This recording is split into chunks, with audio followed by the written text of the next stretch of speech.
She was always later. Emily was 24 and always in a hurry.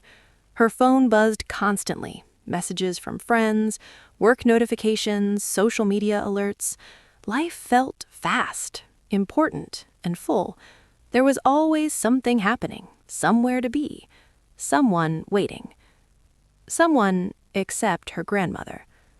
Every Sunday afternoon, Emily's grandmother, Ruth, sat in the same chair near the window of her small house. She kept her phone beside her, face down, so she wouldn't stare at it too much. But every few minutes, her eyes drifted there anyway. Ruth never complained. She understood. Young people had busy lives now. She told herself that often. She said it out loud to neighbors, to relatives, even to herself, as if repeating it could soften the quiet. Emily meant to call. She truly did. Each time she saw her grandmother's name on her phone, she thought, I'll call later, when I'm less tired, when I have more time, when I can really talk. Later became tomorrow. Tomorrow became next week. Next week became soon. Ruth noticed the gaps growing longer. She stopped calling first, not out of anger, but out of fear. Fear of interrupting, fear of sounding needy, fear of being one more obligation in a world already too full.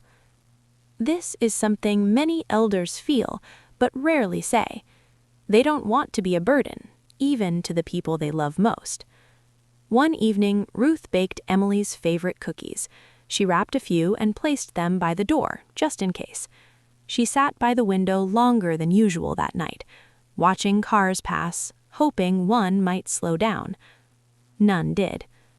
The cookies stayed untouched.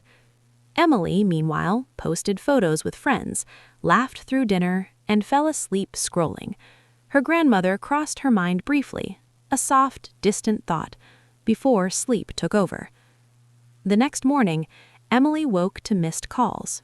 Not from her grandmother, from her mother. Ruth had passed away quietly in her chair, phone still beside her, cookies by the door, window still open to the evening she had waited through. At the funeral, Emily stood silently, holding guilt heavier than grief. She remembered every ignored call, every later, every moment she assumed there would be more time. But time does not warn us when it is running out. Young people often believe love is permanent, that relationships can be paused and resumed without loss. But love needs presence. It needs voice. It needs action. Ruth didn't need long conversations.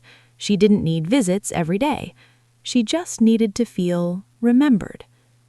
Emily now calls people back immediately, not because she has more time, but because she understands something she learned too late.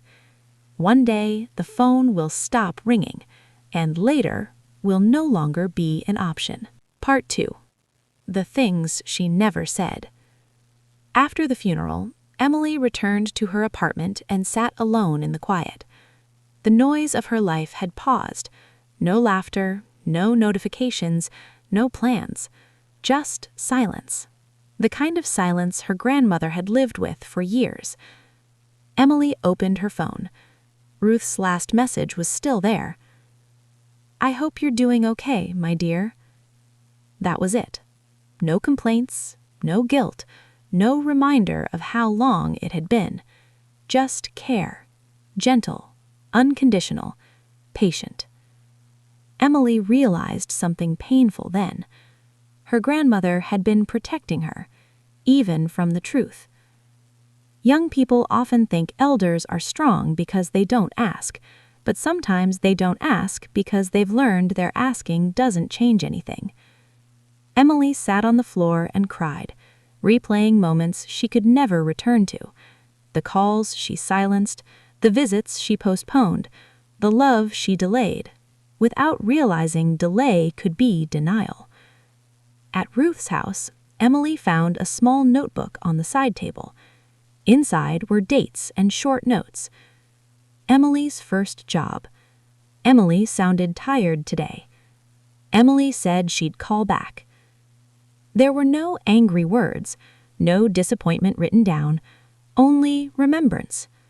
That's when Emily understood. Her grandmother never stopped showing up, even when Emily stopped answering.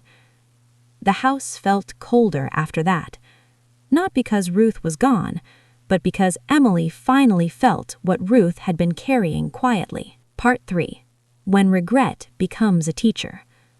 Weeks passed. Life tried to return to normal, but Emily wasn't the same. She called her parents more. She checked in on friends. She noticed older neighbors she had never greeted before. Regret had sharpened her awareness. She began volunteering at a senior center on Saturdays. At first, she told herself it was to honor her grandmother, but soon she realized it was also to face what she had avoided, the reality of aging, loneliness, and invisible waiting. She met people who smiled easily but watched the door often. People who said, "My kids are busy," with practiced understanding. She listened, and she heard her grandmother in every story. One afternoon, an elderly woman took Emily's hand and said, "You remind me of my granddaughter. She'll call one day." Emily swallowed hard. That night, she stood by her own window, phone in hand, realizing how close she had come to repeating the same mistake, loving deeply, but showing it too late. Regret cannot change the past, but it can change the future, if we let it. Emily now teaches her friends something she wishes she had learned sooner. Love is not something you schedule. Presence is not something you postpone. And time is not something you control. The saddest part isn't losing someone. The saddest part is realizing they were waiting, and you were always later. Final moral message for youth.